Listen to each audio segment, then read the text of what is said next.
Zazzafan martanin al'ummar jihar Kano ga gwamnan jihar Abba Gida Gida wanda ya tada zaune tsaye a cikin jihar yanzu. Babu shakka wannan magana da yau muke ɗauke da ita ko mu ce faifan bidiyon da muke ɗauke da shi ya kamata in dai kai ɗan jihar Kano ne ka biyo mu zuwa ƙarshen wannan bidiyo. Kuma haka idan kai ba ɗan jihar Kano bane ya kamata ka kasance da mu har zuwa ƙarshen wannan bidiyo domin ji da kuma ganin abubuwan da za su yi matuƙar baku mamaki. Irin zafafan martani da al'ummar da ke cikin jihar Kano suke yi wa gwamnan jihar Kano Abba Kabir Yusuf na nuna kamala da adalcinsa. To a wannan karan fa mutane sun fito cikin ɓacin rai suna bayani game da wani abu da ya faru da ɗan cikin jiharsa kuma wanda ya kasance yake mulka a cikin jihar Kano mai suna Sultan. Tabbas babu shakka a yau a cikin wannan bidiyon namu za ku ji wani bayani da zai matukar taɓa muku zuciya tare da sosa muku ita.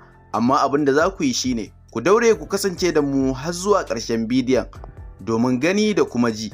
Amma kafin mu tsindima cikin bidiyon kai tsaye za mu so ku danna mana subscribe kana ku taɓa alamar ƙararrawar sanarwa domin samun ingantaccen ayyukanmu da zarar mun ɗaura.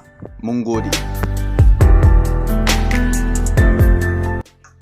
Babu shakka an yabi gwamnan wajen gyara duk wani abu da aka ce masa ba daidai ba ne. To amma fa a wannan karan akwai gyaran da gwamnan ya kamata ya yi wanda ba a yi shi ba har izuwa yanzu, domin gyara ne na wanda ya kasance yana mulka wato Sultan, kamar yadda muka faɗa muku a farkon bidiyon. Masu yada labarai ko mu ce wasu daga cikin 'yan uwa kuma abokanan Sultan wanda ya kasance mai yada labarai ko mu ce social influencer, ya kasance mai ba da labarai wasu sababbin abubuwa da mutane ba su sani ba domin ya gaggauta sanar da su. Wannan ya kasance aiki na wannan matashi bayan wasu ayyukan da yake na wasu ɓangaren. Sai dai ko tsautsayi ya afka da shi duk da cewa ya kasance mazauni kuma haifaffen jihar Kano, amma fa har zuwa yanzu babu abin da gwamnan da ake ganin cewa yana kokartawa wajen kare duk wani ɗan jiharsa ya ce akan wannan lamari.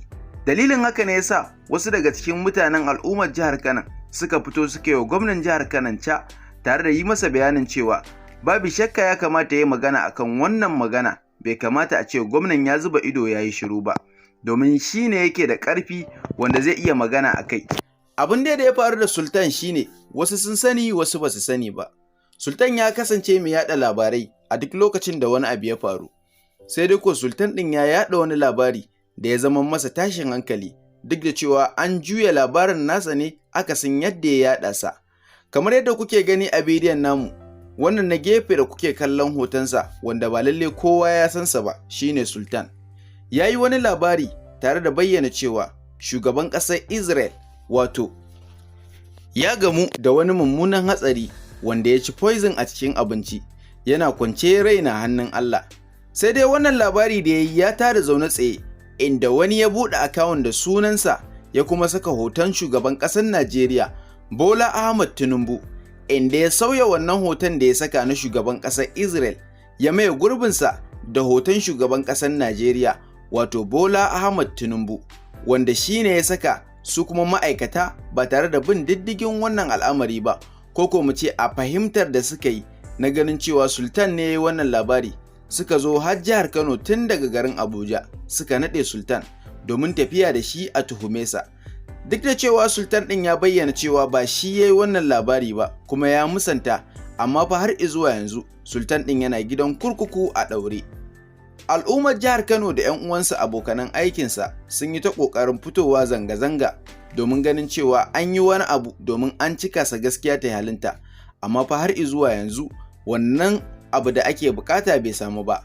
Hakan ne ya hassala al'ummar jihar Kano baki ɗayansu, inda suka fito suke ganin cewa to fa babu shakka yadda Abba Kabir Yusuf yake bayyanawa tare da aikatawa na cewa yana tausayi da kuma jin kan al'ummar da yake mulka, ya kamata ya fito ya saka baki a wannan lamari domin gaskiya ta halinta, ganin cewa Sultan bai aikata wannan laifi da ake zarginsa da shi ba.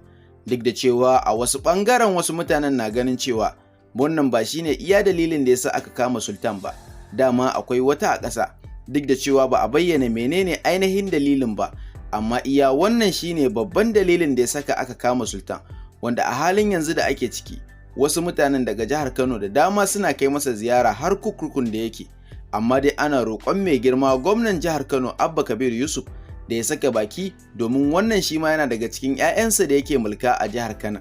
To masu kallo da kuma sauraron mu, menene ra'ayinku game da wannan abu da ya faru da Sultan? Wani irin fatan alkhairi da kuma jaje kuke yi masa? Sannan kar ku manta, za ku iya yin sharing ɗin wannan bidiyon domin wanda bai sani ba shi ma ya sani, domin ya taya sa da addu'a Allah ya fitar da shi daga cikin wannan hali da ya tsinci kansa. Kar ku manta ku danna mana subscribe, kana ku taɓa alamar ƙararrawar sanarwa domin samun ingantaccen ayyukanmu da zarar mun ɗaura. Mun gode.